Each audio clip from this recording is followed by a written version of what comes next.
So phase 2, Chuan came 2 weeks ago. Well, he leaves tomorrow, so not 2 weeks. Yes. We spent the first couple of days just. We went to the National Gallery Museum, and then Yisheng brought us on this beautiful queer tour of the National Gallery. We also went to Toa Payoh just to see the whole, colonized. HDB. HDB, that's Toa Payoh is not colonized. We went to the World War II Sionanto, remembering Sionanto. No, the memories at Ford Factory. Yes. At former Ford Factory, not the Shonan Gallery. Yeah. I think working so much with Singapore puppets, your story is very much like a puppet show, like a fantastical puppet show about a little girl under the ocean with her crab friends going on a voyage. But it is a search for identity. The little girl was came as a baby under the water, and she can't find her identity, and she meets all these different guardians.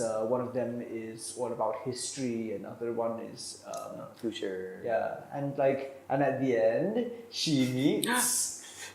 Are we allowed to say? I don't know. Not documentation. She meets a shape-shifting creature that would be the Merlion later. Yeah, so you were really interested in the Merlion from the beginning. Yeah, because at first when we talk about like the entry point and whatever, I feel like Singapore is Merlion. Then she was like, no, Merlion. So I think that's important to talk about because the Merlion, when I pitched it, when I had to do that interview with the NAC, like the response was. So from your perspective, the Merlion is this like beautiful myth of Singapore. Well, from our perspective, it's like we know it's an STB myth. Right, it was created specifically to promote Singapore in the 1970s by an ad agency. It's characteristic of Singapore. It's a new symbol, new country that doesn't really know what it is, and so it fits. But that's actually more fascinating when I know that it has no myth behind, because that really represents something too in the same time. I mean, like. So this is the thing. I knew I wanted to write about a man who like in almost Kafkaesque moments gets thrown into this thing that he did not choose, nothing of his choosing. So unlike the little girl, she chooses to go on a mission.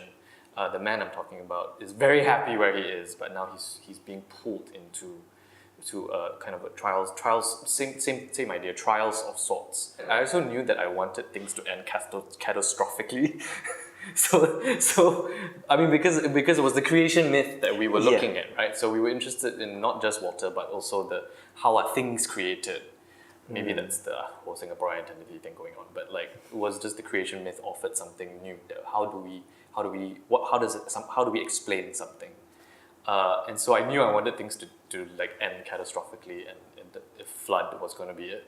We've interwoven into this the telling of these two stories, two characters, one Bangkok, one Singapore dwellers, telling each other a story and having conversations about each other's experiences or impressions of culture and city. At the end of phase 1, we forced each other to write 10 pages. Yeah. The first 10 pages of the script. To kind of put to paper what we thought the play was about, right? We knew that we had to write our own myths, right? So we knew that was going to be each other's jurisdiction, but the encounters and the overall story was something that we had to figure out what it meant and what we wanted to say. So that was done actually here at Center 42, and we basically just listed down the themes that we wanted to look at first, right? Such a lit kind of way of doing things, and then we wrote out the scenes that we thought were the important bits of our myths, and then we decided which specific things that we wanted to talk about during the encounter bits. And like each scenes, like when you finish like one scene or one scene, then we share, and then we got some ideas back, and how to like develop. Yeah. So we did everything on actually Google Document. So it was a very helpful, it's a plug for Google Document, but like it's a very helpful process because I saw what you were writing as you were writing it. Yeah. And then we can make changes directly on it, and which also allowed us to bring Yisheng in without.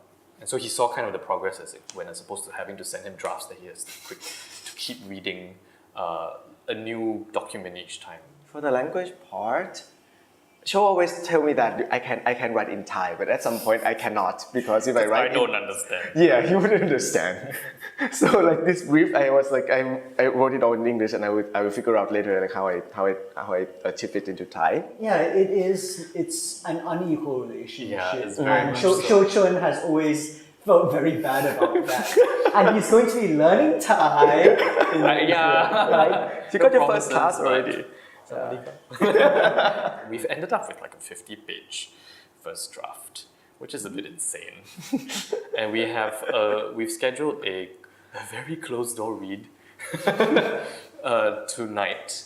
And so it's really, we're just meant to just hear it once. Yeah. In one way, the stories are quite. I mean, they are solid stories. There's something a bit. I guess there's that traditional joy of theatre, of storytelling that's happening in there, and yet when they're coming together, well, this is when I first read this the draft one yesterday. The final draft one. And when stories are coming together, and they're both stories of, as is typical of Singapore theatre, a search for identity. Singapore is always trying to search and form its own identity, and once your identity, it's handed to you in Thailand. And so it's like, this whole, in a way, I guess, where although Singapore, we have a whole struggle of what the nation means, I think in Thailand there's this struggle of what the individual means within the nation. Which is of course not absent from Singapore as well. But I feel like the two stories that we've got, which are very different from each other, have dovetailed into one another very nicely.